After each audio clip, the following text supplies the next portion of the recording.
A concepção de absolutismo presente no texto compreende o poder dos monarcas como fruto da.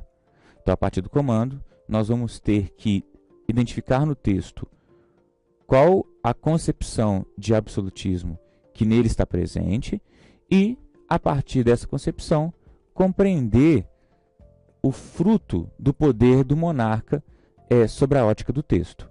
Vamos para o texto. Seria preciso verificar se se trata de uma lei sociológica que regula, de um modo geral, as estruturas da sociedade absolutista de corte.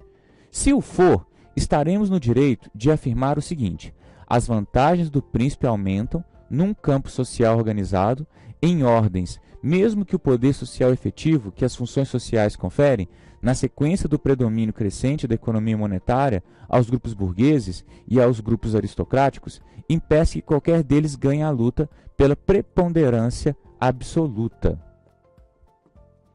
O príncipe governa seu governo absoluto, porque qualquer das camadas rivais precisa dele,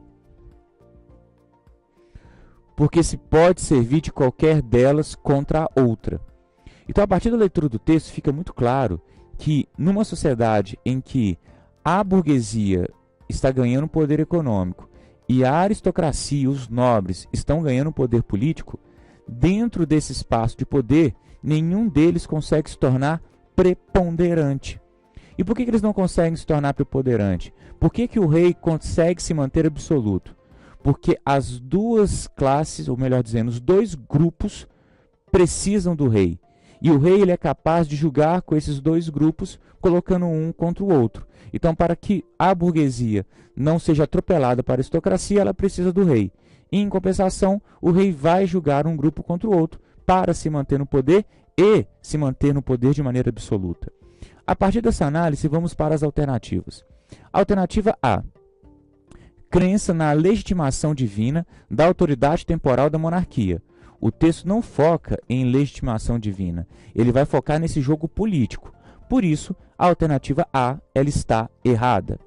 A alternativa B: capacidade do rei de contenção das agitações sociais com sólidas alianças. O texto também não vai focar em sólidas alianças, ele vai focar no jogo político que o rei vai fazer com a aristocracia e burguesia para se manter no poder. Por isso, a alternativa B ela está errada, apesar do rei de fato ter essa capacidade de contenção das agitações sociais. Mas como o foco não é nas sólidas alianças, mais uma vez a alternativa B está errada. Alternativa C: lealdade da aristocracia tradicional aos projetos políticos do monarca. Fica muito claro que nem sempre a aristocracia tradicional é leal ao rei. Muitas das vezes o rei tem que julgar com a burguesia contra a aristocracia. O poder dele, segundo o texto, está nessa capacidade de articulação política. Por isso, a alternativa C está errada. Alternativa D: equidade de poderes entre as classes sociais submissas ao poder real.